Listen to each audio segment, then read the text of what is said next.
Telangana public service commission నిర్వహించే group 1 రిక్రూట్మెంట్లో భాగంగా మనకు గ్రూప్ 1 మెయిన్స్లో తర్వాత మన గ్రూప్ 1 ప్రిలిమినరీలో రెండింటిలో కూడా మనకు భారతదేశ చరిత్ర సంస్కృతి అనేది భాగంగా సిలబస్లో భాగంగా ఉన్నది. మనకు గ్రూప్ 1 ప్రిలిమినరీ ఎగ్జామినేషన్లో మనకి ఆబ్జెక్ట్ టైప్ క్వశ్చన్లు వస్తాయి. అదేవిధంగా మెయిన్స్లో ఉన్న పేపర్ 2లో భాగంగా మనకి ఎస్ఏ టైపు ఆన్సర్స్ మెయిన్స్లో వస్తాయి. కాబట్టి భారతదేశ చరిత్ర సంస్కృతి అనేది మొత్తం సబ్జెక్ట్ అంతా ప్రిలిమ్స్కుంటే మరి మెయిన్స్ మాత్రం 1757 నుంచి 1947 మధ్య జరిగిన చరిత్ర ముఖ్యాంశంగా భారతదేశ చరిత్ర అడగడం జరిగింది. మనం ఈ విధంగా మరి ప్రిలిమినరీలో ఎలాంటి ప్రశ్నలు వచ్చే అవకాశం ఉంది. ఈరోజు టాపిక్ వచ్చేసి మత సాంఘిక సంస్కరణ ఉద్యమాలు. భారతదేశంలో ఆధునిక కాలంలో 19వ శతాబ్దంలో మత సాంఘిక సంస్కరణ ఉద్యమాలు జరిగాయి.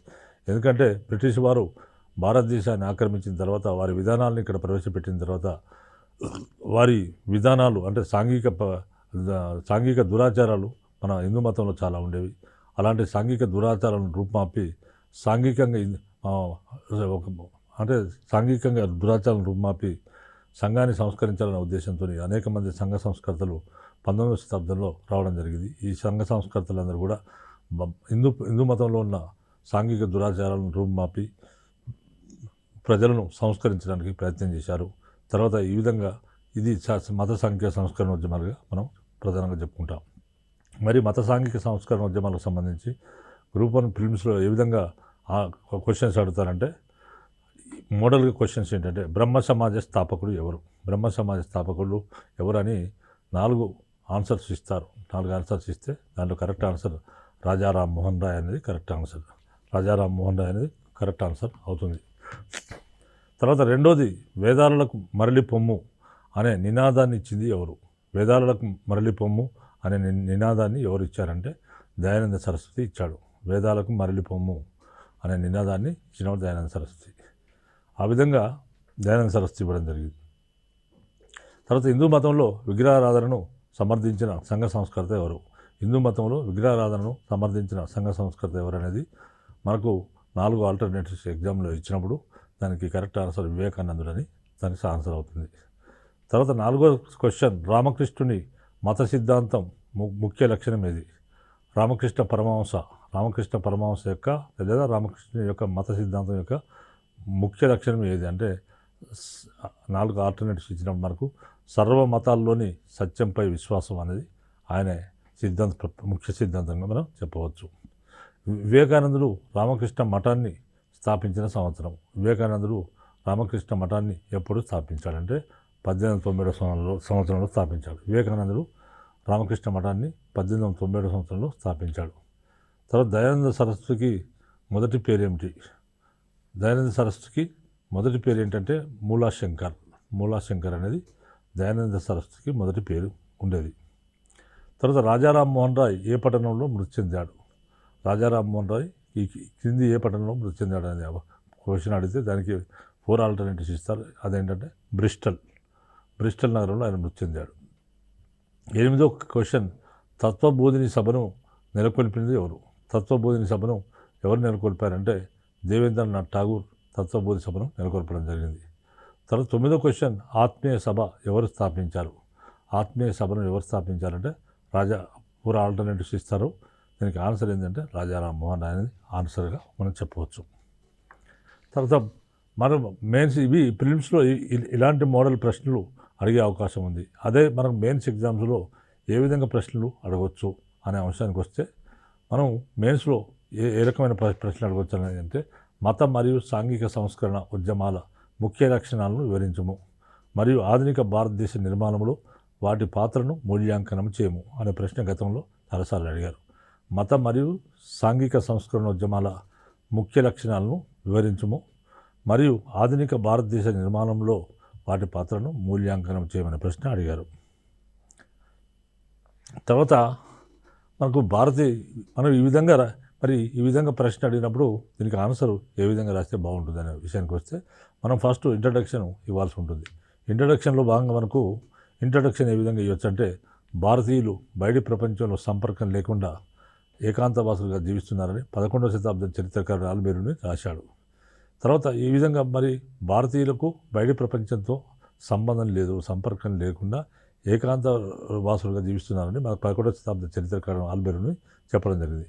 ఇంచుమించు ఇదే పరిస్థితి భారతదేశంలో 19వ శతాబ్దం వరకు కొనసాగింది. ఆల్బెరూని ఏమైనా చెప్పాడో అదే పరిస్థితి మొత్తం 19వ శతాబ్దం వరకు కూడా కొనసాగింది. 19వ శతాబ్దం వరకు కూడా కొనసాగింది. 11వ శతాబ్దంలో ఆధునిక ఆంగ్ల విద్యా వ్యాప్తితో 11వ శతాబ్దంలో ఆధునిక ఆంగ్ల విద్యా వ్యాప్తితో పాశ్చాత్య దేశీయుల తత్వసూత్రాలు జీవన విధానంలో తెలిసి రావడంతో భారతీయుల వైఖరిలో మౌలికమైన మార్పు వచ్చింది. బ్రిటిష్ వారి సాంగత్యము మూలంగా హేతువాదము, వ్యక్తి శ్రేయోవాదము, బౌద్ధిక స్వేచ్ఛ వంటి తాత్విక మార్గాలను వంటబట్టించుకున్న భారతీయులు తమ సామాజిక మతపరమైన వ్యవస్థలు, ఆచారాలను ఆ కాలంలో పరిశీలించారు. మరి బ్రిటిష్ వారు వచ్చిన తర్వాత మరి ఇక్కడ ఉన్న బ్రిటిష్ పాశ్చాత్య విజ్ఞానం అంటే బ్రిటిష్ వారు ప్రవేశపెట్టిన పాశ్చాత్య విద్య, ఇంగ్లీష్ విద్య, తర్వాత అదే ఇటువంటి అంటే ప్రపంచవ్యాప్తంగా ఉన్న సిద్ధాంతాలు ఏంటి అంటే మన పాశ్చాత్య విద్యా విధానాన్ని ప్రవేశపెట్టిన తర్వాత అనేక మంది ఆంగ్ల భాష నేర్చుకున్నారు.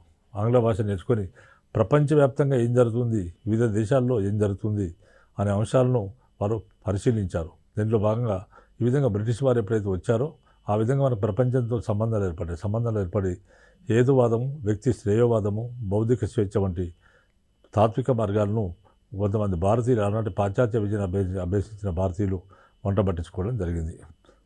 తర్వాత తమ సామాజిక మతపరమైన వ్యవస్థలు, ఆచారాలను, ఆకోణాలు మరి మన ప్రపంచవ్యాప్తంగా ఇంత మార్పులు వస్తుంటే మేము మాత్రము ఈ మూడాచారాలతోనే ఎందుకున్నాము. ఆ ఆచారాలను, ఆకోణాల్లో వారు దాన్ని కంపేర్ చేసి చూసుకోవడం జరిగింది.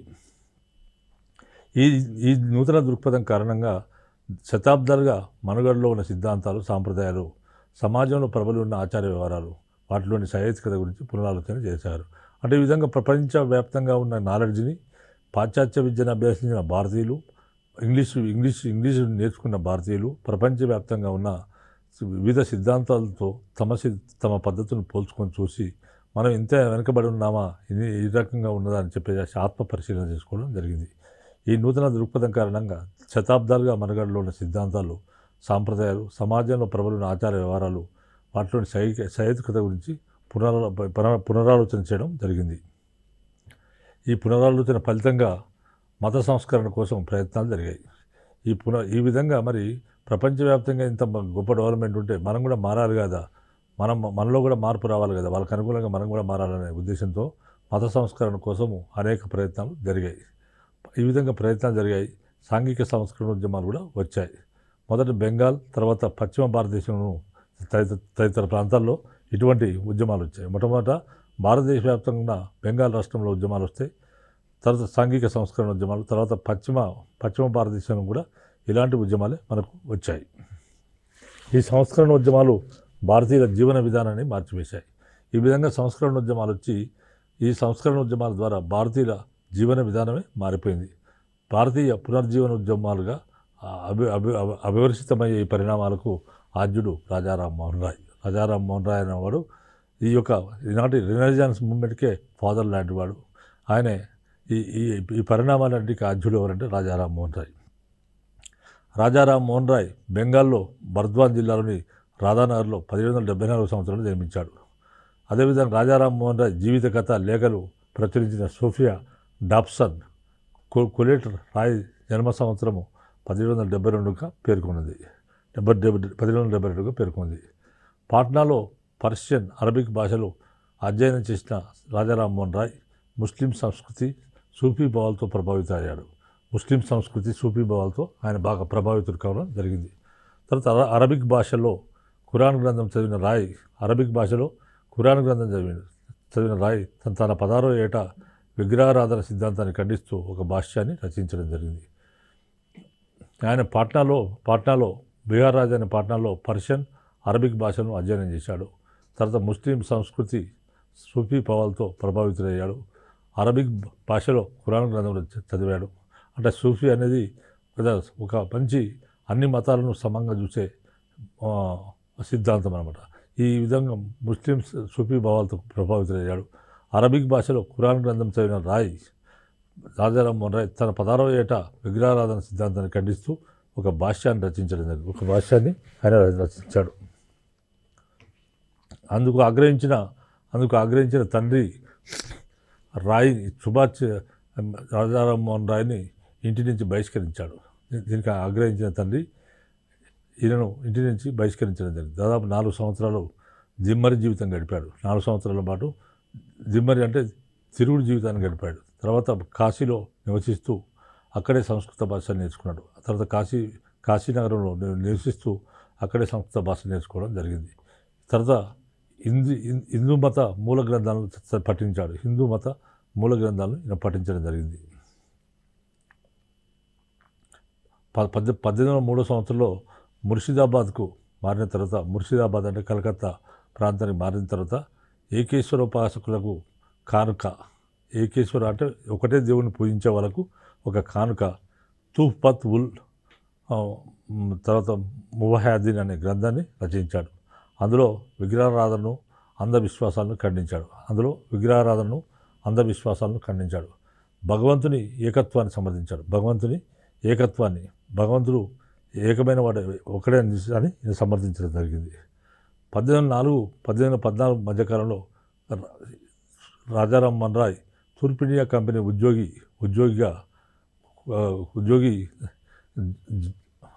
జాన్ డిగ్రీ వద్ద కొంతకాలము డిగ్జీ రంగాపూర్ కలెక్టర్గా ఆయన ఆశ్రయంతో దివాన్గా పనిచేశాడు. ఆ పదవిని వీడిన తర్వాత తాను రూపొందించిన మతసూత్రాలు సిద్ధాంతాలను వ్యాప్తి చేశాడు ఆయన. తర్వాత హిందూ జైన మహమ్మదీయ మత పండితులతో చర్చలు జరిపేవాడు. హిందూ మతము, జైన మతము, మహమ్మదీయ మత గురువులతో ఆయన చర్చలు జరిపేవాడు. హరిహరానంద తీర్థస్వామి అనే పండితుని సాయంతో తాంత్రిక గ్రంథాలు పఠించాడు. ప్రతి సాయంత్రం తన నివాస గృహంలో సమావేశాలు జరిపి మత విషయాలపై ఇష్టాగోష్ఠి నిర్వహించేవాడు.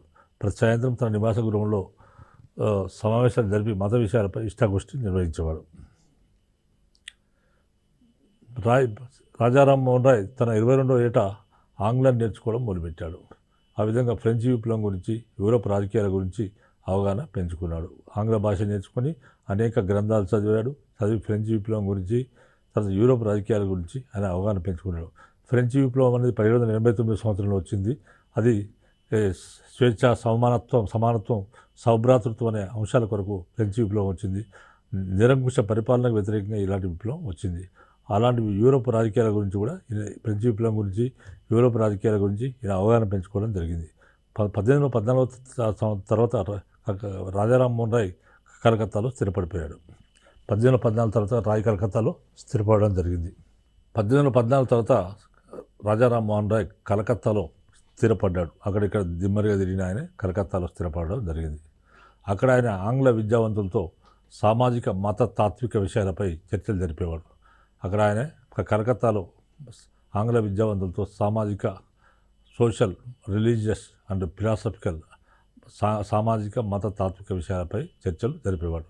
తర్వాత వారి సహాయ ప్రోద్బలాలతో ఆయన ఆత్మీయ సభ అనే సంస్థ నెలకొల్పాడు. వారి సహాయ ప్రోద్బల డిస్కషన్స్తో ఆయన ఆత్మీయ సభ అనే ఒక సంస్థను నెలకొల్పడం జరిగింది. తర్వాత ఆత్మీయ సభను నెలకొల్పాడు. ఏకేశ్వర సూత్రాన్ని, భగవంతుడు ఉన్నాడే ఒక్కరైన సూత్రాన్ని, ఏకేశ్వర సూత్రాన్ని, భగవంతుడు ఒక్కరైన సూత్రాన్ని ప్రతిపాదించే ఉపనిషత్తులాది గ్రంథాల్లోని తత్వాన్ని ప్రచారంలోకి తీసుకుని రావడం జరిగింది. 1819లో దక్షిణ భారతదేశానికి చెందిన సుబ్రహ్మణ్య శాస్త్రి అనే పండితునితో విగ్రహారాధనలోని అసంబద్ధతను గురించి వాదించి విజయుడయ్యాడు. 1819 సంవత్సరంలో దక్షిణ భారతదేశానికి చెందిన సుబ్రహ్మణ్య శాస్త్రి అంటే తెలుగు ప్రాంతాలకు చెందినవాడే సుబ్రహ్మణ్య శాస్త్రి అనే పండితునితో ఆయన విగ్రహారాధనలోని అసంబద్ధతను గురించి వాదించాడు. విగ్రహారాధన అనేది అసంబద్ధతను గురించి ఆయన వాదించి రాజారాం మోహన్ రాయ్ విజయుడు కావడం జరిగింది. 1825 సంవత్సరంలో వేదాంత విద్యాలయాన్ని ఒకదాన్ని నెలకొల్పాడు. అంటే ఫిలాసఫికల్ అంశాలను 1825లో వేదాంత విద్యాలయాన్ని ఒకటి నెలకొల్పాడు. తర్వాత ఏకేశ్వర తత్వాన్ని బోధించాడు. ఏకేశ్వర తత్వాన్ని ఆయనే బోధించడం జరిగింది. శుద్ధమైన ఉన్నతమైన ఆసక్తివాదాన్ని వ్యాపించడానికి ఆయన నడుం కట్టాడు. తన ఉపోద్ఘాతము కూర్చిన ఉపనిషత్తుల అనువాద గ్రంథాలను ప్రచురించాడు. దీనివల్ల ఆయన భావాలకు కొంత ప్రచారం కలిగిన ఆయన బంధు సహచర గణం చాలామంది ఆయనతో బాంధవ్యాన్ని వదులుకోసాగారు. 1820లో జీసస్ బోధనలు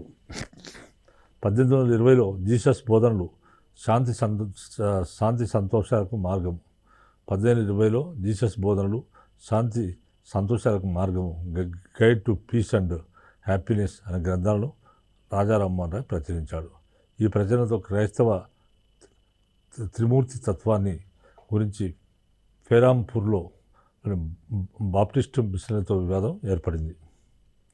తర్వాత హిబ్రూ గ్రీక్ భాషలోని క్రైస్తవ గ్రంథాలను ఆయన అధ్యయనం చేసి ఏకేశ్వర తత్వాన్ని సమర్థవంతంగా వివరించాడు. అంటే ఒకటే దేవుని పూజించాలనే తత్వాన్ని ఆయన హిబ్రూ గ్రీక్ భాషల్లోని క్రైస్తవ గ్రంథాలను కూడా అధ్యయనం చేసి ఏకేశ్వర తత్వాన్ని ఒకే దేవుడిని ఏ విధంగా పూజించాలని అనేది సమర్థవంతంగా వివరించడం జరిగింది. విలియం అడమ్ అనే బాప్టిస్టు మతాచార్యుడు మనకు రాజా రామ్మోహన్ రాయ్ ఏకేశ్వర తత్వాన్ని స్వీకరించాడు. అడమ్ ప్రార్థనా సమావేశం నుంచి వస్తుండగా రాజా రామ్మోహన్ రాయ్ అనుయాయులైన తారాచంద్ చక్రవర్తి, చంద్రశేఖర్ దేవులు ఏకేశ్వర తత్వ ప్రబోధనకు ప్రార్థనలుగాను ఒక ప్రత్యేక మందిరం ఏర్పడితే బాగుంటుందని సూచించడం జరిగింది. తర్వాత అడమ్ స్వయంగా ఈ ప్రతిపాదన చేశాడని కొందరి అభిప్రాయం.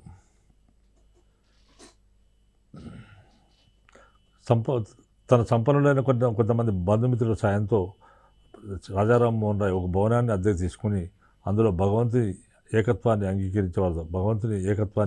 ఎవరైతే అంగీకరిస్తారో వాళ్ళతో ఒక సమావేశాన్ని ఆయన ఏర్పాటు చేసుకోవడం జరిగింది. ఆ విధంగా 1825 సంవత్సరం ఆగస్టు 20 తారాచంద్ కార్యదర్శిగా బ్రహ్మ సమాజం నెలకొల్పబడింది. బ్రహ్మ సమాజం అనే సంస్థను ఆయన నెలకొల్పాడు. శనివారం సాయంత్రం సభ సమావేశమయ్యేది. సమావేశ స్థలానికి ప్రక్కనున్న ఒక గదిలో 2 తెలుగు బ్రాహ్మణుల చేత వేద పఠనం సాగేది. సమావేశ స్థలానికి పక్కనున్న ఒక గదిలో 2 తెలుగు బ్రాహ్మణుల చేత వేద పఠనం సాగుతుండేది. బ్రహ్మసభ అనే పేరుతోనూ వ్యవహరించబడే బ్రహ్మ సమాజ సమావేశంలో ఉపనిషత్తుల గురించి అధ్యయనం జరిగేది. ఉపనిషత్తుల గురించి అధ్యయనం ఇక్కడ జరిగేది. సమాజ సూత్రాల వ్యాప్తికి సంవాద కౌముది అనే పత్రికను ప్రారంభించడం జరిగింది. సమాజ సూత్రాల వ్యాప్తి కోసం సంవాద కౌముది అనే పత్రికను ప్రారంభించడం జరిగింది. ఈ కార్యక్రమాలకు తోడు రాజా రామ్మోహన్ రాయ్ ప్రోద్బలంతో 1829లో సతీ సగమనాన్ని నిషేధించే శాసనము అమలు కావాలి. అంటే బ్రిటిష్ వారు రాజా రామ్మోహన్ రాయ్ సలహాతోని బ్రిటిష్ వారు 1829 సంవత్సరంలో బెంటింగ్ గవర్నర్ జనరల్గా ఉన్నప్పుడు సతీ సగమనాన్ని నిషేధించే శాసనము అమలు కావడం జరిగింది.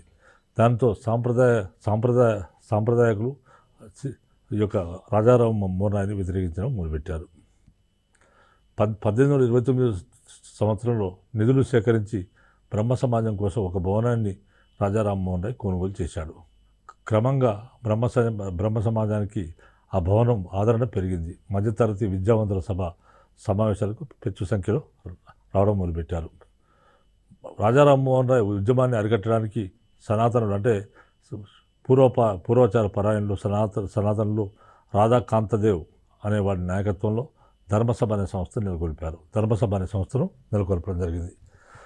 తర్వాత సమాచార చంద్రిక అనే దినపత్రికను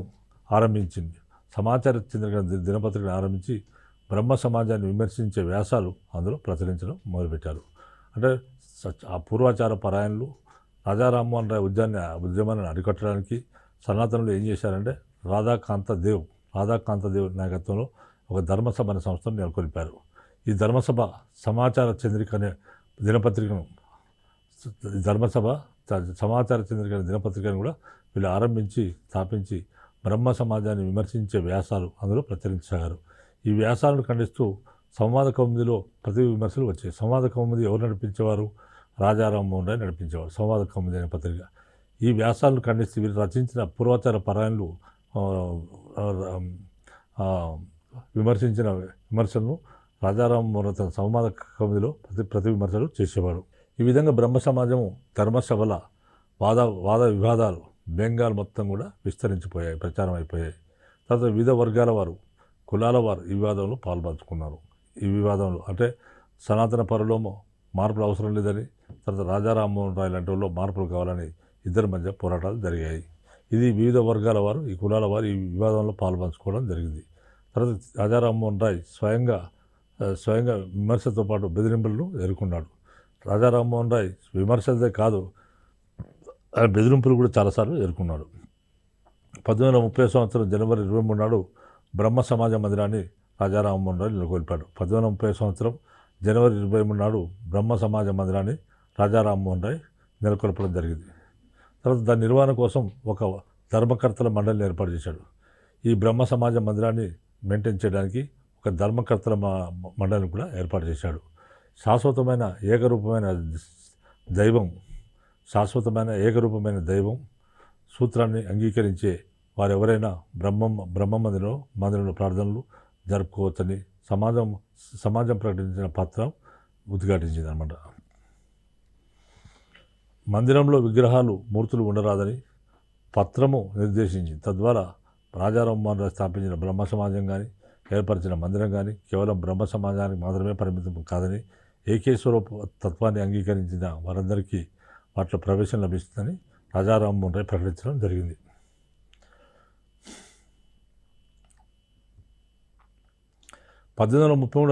సంవత్సరంలో రాజా రామ్మోహన్ రాయ్ మరణించాడు. కలకత్తాలోని బ్రహ్మ సమాజంలో కొంత స్తబ్దమైన వాతావరణం లభించింది. తర్వాత రాజా రామ్మోహన్ రాయ్ అనుచరులైన దేవేంద్రనాథ్ ఠాగూర్, తర్వాత కేశవచంద్ర సేన్ రాజా రామ్మోహన్ రాయ్ స్థాపించిన బ్రహ్మ సమాజ కార్యకలాపాలను ముందు తీసుకుపోయారు. తర్వాత ద్వారకానాథ్ ఠాగూర్ సమకూర్చిన కొద్ది నిధులతోనే ఈ ఉద్యమం సాగింది. తర్వాత రామచంద్ర విద్యా వాగీశుడు అనే పండితుడు సమాజము ప్రార్థనా సమావేశాలను నిర్వహించేవాడు. అయితే తొలి స్ఫూర్తిని సమాజం కొంతవరకు కోల్పోయింది. తర్వాత ప్రార్థనా మందిర వేదిక నుంచి అవతారమూర్తుల గురించి ప్రసంగాలు చేయడం కూడా మొదలైంది. సమాజానికి ఒక నియమావళి కానీ, సభ్యత్వ నమోదు కానీ లేకపోవడం ఒక లోపమై కూర్చుంది. నాటి పరిస్థితుల్లో 1835 సంవత్సరంలో దేవేంద్రనాథ్ ఠాగూర్ బ్రహ్మ సమాజాన్ని స్వీకరించి సమాజానికి ఒక నూతన చైతన్యాన్ని తీసుకొచ్చాడు. రవీంద్రనాథ్ ఠాగూర్ వల్ల తాతనే దేవేంద్రనాథ్ ఠాగూర్. ఈయన 1875 సంవత్సరంలో దేవేంద్రనాథ్ ఠాగూర్ బ్రహ్మ సమాజాన్ని స్వీకరించి సమాజానికి ఒక నూతన చైతన్యాన్ని సమకూర్చాడు. 1839లో ఆయన నెలకొల్పిన తత్వబోధిని సభ ప్రముఖులను ఆకర్షించింది. 1839లో దేవేంద్రనాథ్ ఠాగూర్ తత్వబోధిని అనే సభను ఏర్పాటు చేయడం జరిగింది. ఈ సభ ప్రముఖులను ఆకర్షించింది. తర్వాత రాజా రామ్మోహన్ రాయ్ సూత్రాలకు అనుగుణంగా సభ్యులకు ఒక ప్రమాణ పాఠాన్ని ఏర్పరిచాడు ఠాగూర్. ఏర్పాటు చేయడం జరిగింది. దీన్ని అనుసరించి సమాజంలో చేరే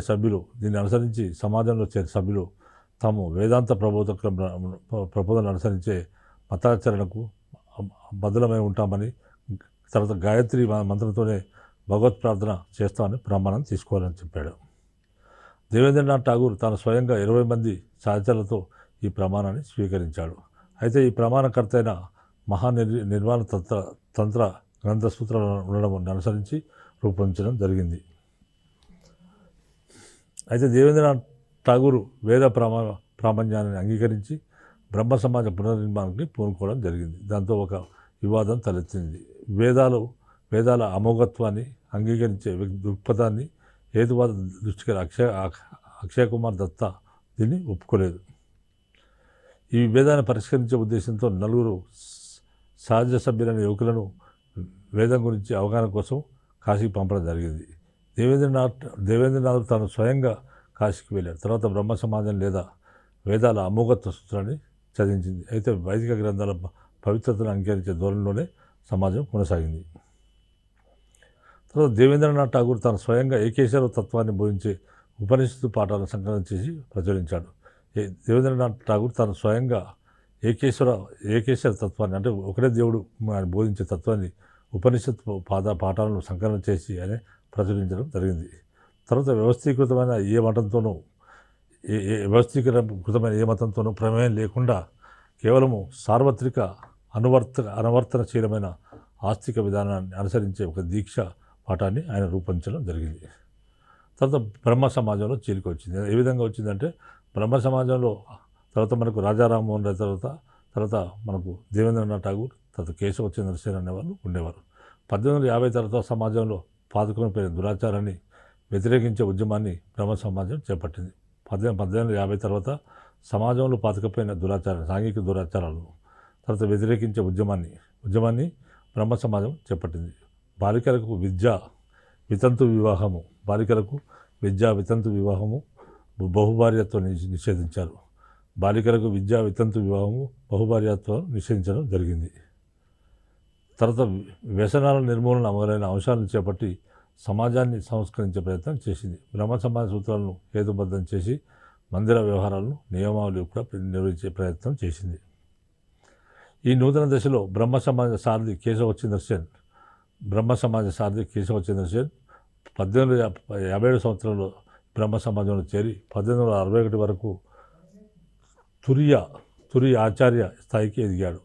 తర్వాత బ్రహ్మ ప్రతినిధి సభగా సంఘ సభను ఏర్పరిచి సామాజిక కార్యక్రమాలను చేపట్టడం జరిగింది. కులాంతర వివాహాలు, వితంతు వివాహాల పరదా పద్ధతి వంటి కార్యక్రమాలను సరళ వారికి నచ్చలేదు. జంధ్యం ధరించిన బ్రాహ్మణులు ప్రార్థనా వేదికలపైకి రావడాన్ని దిగోతరం నిరసించింది. ఫలితంగా చిలిక వచ్చింది. కేశవచంద్ర సేన్ నాయకత్వంలో 1866 సంవత్సరంలో భారతీయ బ్రహ్మ సమాజ్ అనేది సంస్థ ఏర్పడింది. దాని సమాజ కార్యక్రమాల నుంచి దేవేంద్రనాథ్ ఠాగూర్ తప్పుకోగా రాజ్నారాయణ్ బోస్ అనేది బ్రహ్మ సమాజ్కు అధ్యక్షుడు కావడం జరిగింది. తర్వాత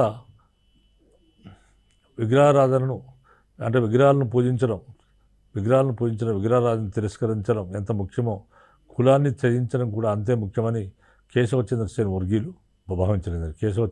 వర్గీయులు భావించారు. బ్రహ్మ సమాజము సార్వత్రికమైనదే కానీ ఉండాలి కానీ కుల పరిగణన ఉండకూడదని వారు వాదించడం జరిగింది. తర్వాత బ్రహ్మ సమాజాన్ని చైతన్యపరచడమే కాక అఖిల భారత ఉద్యమంగా తీర్చిదిద్దాడు కేశవచంద్ర సేన్. కానీ బొంబాయి, మద్రాసు, వాయువ్య రాష్ట్రాల్లో పర్యటించే బ్రహ్మ సమాజ శాఖలు అనేకం నెలకొల్పాడు. ఆయన బ్రహ్మ సమాజాన్ని కేశవచంద్ర సేన్ భారతదేశ వ్యాప్తం చేశాడు. అనేక శాఖలను భారతదేశం ఇతర ప్రాంతాల్లో ఏర్పాటు చేశాడు. ముఖ్యంగా బొంబాయి, మద్రాసు, వాయువ్య రాష్ట్రాల్లో ఆయన పర్యటించాడు. కేశవచంద్ర సేన్ పర్యటించి బ్రహ్మ సమాజ శాఖలు అనేకం కూడా నెలకొల్పడం జరిగింది. కేశవచంద్ర సేన్ చేపట్టిన దేశవ్యాప్త యాత్ర ఒక కొత్త ఒరవడిని ప్రవేశపెట్టింది. తర్వాత కాలంలో జాతీయోద్యమంలో సురేంద్రనాథ్ బెనర్జీ, బిపిన్ చంద్రపాల్ ప్రభృతులు జాతీయ వ్యాప్తి కోసం దేశవ్యాప్త పర్యటన చేపట్టడం జరిగింది. కేశవచంద్ర సేన్ బ్రిటిష్ ప్రభుత్వానికి విధేయుడిగానే ఉండేవాడు. ఆ కారణంగా ఆయనను ఆంగ్లేయులు అభిమానించారు. ఎందుకంటే బ్రిటిష్ వారికి సంఘ సంస్కరణ ఉద్యమంలో ఉన్నప్పటికీ ఈయన బ్రిటిష్ వారికి విధేయుడిగా ఉండేవాడు. ఆయనను ఆంగ్లేయులు అభిమానించడం జరిగింది. కలకత్తా టౌన్ హాల్లో ఆయన వార్షికోపన్యాసం చేసినప్పుడు బ్రిటిష్ ఉన్నతాధికారులు హాజరు కావడం జరిగింది.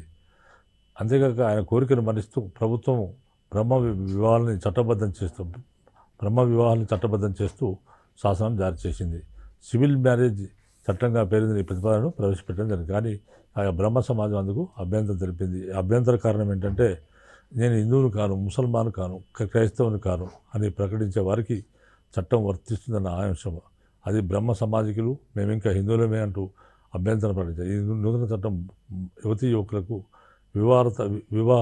ఎన్ని సంవత్సరాలు వివాహం చేసుకున్న విషయంలో 18-14 సంవత్సరాలను నిర్ణయించింది. సో ఈ విధంగా మనకు దీనికి ఆన్సర్ ఈ విధంగా భారతదేశ సంఘ సంస్కరణ ఉద్యమాలు వచ్చినప్పుడు విధంగా మనం రాజా రామ్మోహన్ రాయ్ పాత్రని కూడా కొన్నిసార్లు ఆడుతుంటారు. అలాంటి ప్రశ్నలకు మనం ఇలా సమాధానం చెప్పవచ్చు. మిగతా అంశాలు నెక్స్ట్ ఎపిసోడ్లో వివరిస్తాం.